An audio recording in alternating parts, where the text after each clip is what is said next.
Hello विद्यार्थी मित्रांनो, मी अनामिका कुरुडे तुमचं शिवाय कोचिंग क्लासेस मध्ये पुन्हा एकदा स्वागत करते। आपण जो चालू केलेला डायरेक्ट आणि इनव्हर्स प्रोपोर्शनचा जो काही चॅप्टर आहे त्या चॅप्टर मधले 37 जो काही आपला प्रॅक्टिस सेट होता त्या प्रॅक्टिस सेट मधले आपण 4 प्रॉब्लेम जे आहेत 3 प्रॉब्लेम जे आहेत ते सॉल्व्ह केलेले आहेत आणि उरलेले 2 प्रॉब्लेम जे आहेत ते आपण आजच्या व्हिडिओमध्ये सॉल्व्ह करणार आहोत।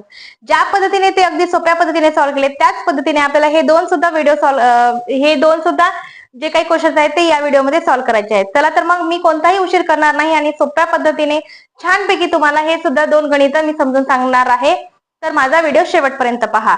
तर आपल्याला प्रॅक्टिस सेट 37 आपण जो चालू केला त्याच्यातला जो काही चौथा गणित आहे, चौथा क्वेश्चन आहे, तो क्वेश्चन आपल्याला पाहायचा आहे। बघा, the cost of 12 quintal of the soybean is 36,000 rupees, how much will 8 quintal of cost. म्हणजे सोयाबीन आहेत, सोयाबीन किती आहे 12 क्विंटल एवढं सोयाबीन आहे ते जे घेतलंय 36,000 रुपयाला आणि 8 क्विंटल जर सोयाबीन आपल्याला खरेदी करायचं आहे तर त्याला किती पैसे द्यावे लागतील। बघा आता इथं काय झालेली आहे, जी काही आपली राशी आहे, जी काही आपल्याला सोयाबीनचं क्विंटल दिलेलं आहे ते आधी जास्त घेतलं होतं, नंतर ते कमी केलंय। म्हणजेच 12 क्विंटल घेतलंय 36,000 रुपयाला, तर नंतर क्विंटल सोयाबीन कमी केलंय 8 क्विंटल घेतलंय, म्हणजे त्याची क्वांटिटी कमी झाली म्हणजे त्याची कॉस्ट पण काय होणार आहे, कमी होणार आहे। म्हणजे 2 गोष्टी वाढल्या आणि 2 गोष्टी कमी झाल्या। म्हणजेच काय तर बघा, याच्यातली जी पहिली जी आहे ती वाढलेले म्हणजे क्विंटल आणि रुपीज दोन्ही वाढलेले आहेत। आता आपण क्विंटल पण कमी केलंय आणि त्याची कॉस्ट पण आपोआप कमी होणार आहे। This is the question of direct proportion. हे क्वेश्चन जो आहे तो डायरेक्ट प्रोपोर्शनचा आहे। तर मग हा सोडवायचा कसा, चला तर पाहूया। मग आपल्याला जे सोयाबीन दिलेलं आहे त्याचं क्विंटल दिलेलं आहे। बघा, सोयाबीन किती 12 क्विंटल आहे आणि क्विंटल आणि त्याची कॉस्ट दिलेली आहे 36,000। त्याची कॉस्ट किती दिलेली आहे 36,000। त्याचबरोबर आपल्याला 8 क्विंटल सोयाबीनची किंमत आपल्याला काढायची आहे। सपोज मी एक्स पकडते, याचं इक्वेशन कसं तयार होईल बघा, 36,000 divided by 12 is equal to x divided by 8। याचं क्रॉस मल्टिप्लिकेशन करायचं आहे सोप्या पद्धतीने। बघा, into 8 is equal to 12 into x. X काढायचा असल्यावर हा 12 मल्टिप्लिकेशनचा डिवाइड मध्ये जातो। 36,000 into 8 divided by 12 is equal to x. बघा आता आपण कसं करूया, 12 1 जा 12, 12 3 जा 36, 32 36, 0 0 0। या दोघांचं जर मल्टिप्लिकेशन केलं 8 आणि 3000चं, 8 into 3000 is equal to x. 8 3 24, 24,000 असं आपलं काय येणार आहे, त्या सोयाबीनची किंमत येणार आहे। तर पहा, तर मग आपल्या सोयाबीनची जी काही क्वांटिटी आहे, म्हणजे सोयाबीन किती क्विंटल होता आधी 12 क्विंटल होता, त्याचा 8 क्विंटल झाला, म्हणजे सोयाबीन कमी झाला, तर त्याची किंमत सुद्धा कमी झालेली आहे। म्हणून म्हणतात की हे जे काही उदाहरण आहेत ते डायरेक्ट प्रोपोर्शनचे आहेत। म्हणून आपण काय लिहिणार आहेत बघा, 24,000 विल 8 क्विंटल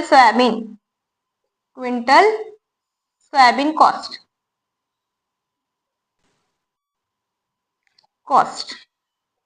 आलं लक्षात। अगदी सोप्या पद्धतीने आपल्याला ते सॉल्व्ह करता आलेलं आहे। आणि शेवटचा आपल्या या 37 प्रॅक्टिस सेटच्या शेवटचा जो क्वेश्चन आहे तो आपण पाहणार आहोत। बघा, 2 mobiles of cost 16,000 rupees, how much money will be required to buy 13 such mobiles. 2 mobile घेतले, त्याची किंमत जी आहे ती किती झालेली आहे 16,000 रुपये। तर आपल्याला 13 मोबाईल घ्यायचे, त्याची किंमत कशी काढता येणार आहे बघा, इथं मोबाईलची संख्या वाढली म्हणजे आपले पैसे सुद्धा वाढणार आहेत। हे सुद्धा डायरेक्ट प्रोपोर्शन आहे। तर किती 2 मोबाईल्स आहेत, त्याची किंमत आहे 16,000 रुपये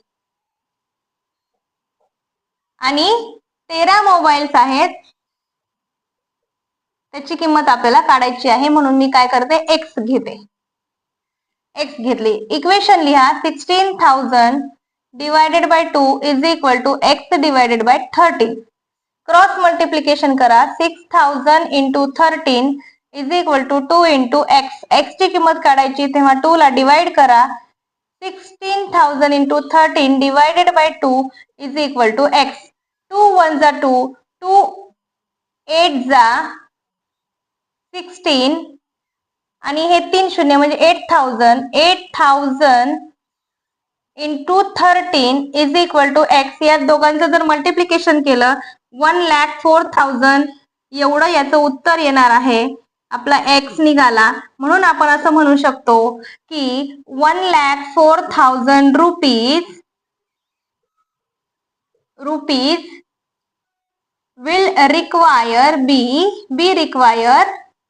will be required to buy 13 mobiles. अशा पद्धतीने हे जे काही खाली मी आन्सर लिहिते प्रत्येक गणिताच्या खाली ते लिहिणं गरजेचं आहे. जेव्हा आपण वर्ड प्रॉब्लेम करत असतो त्यावेळेस त्याचं खालचं आन्सर लिहिणं मोस्ट इम्पॉर्टंट असतं, किंवा कारण त्याला अर्धा मार्क असतो परीक्षेमध्ये. त्याच्यामुळे प्रत्येक गणिताच्या खाली हे आन्सर लिहिणं गरजेचं आहे. अशा पद्धतीने आपण प्रॅक्टिस सेट 37 पूर्ण केलेला आहे. मी आशा करते की तुम्हाला हे सगळे व्हिडिओ समजले असतील.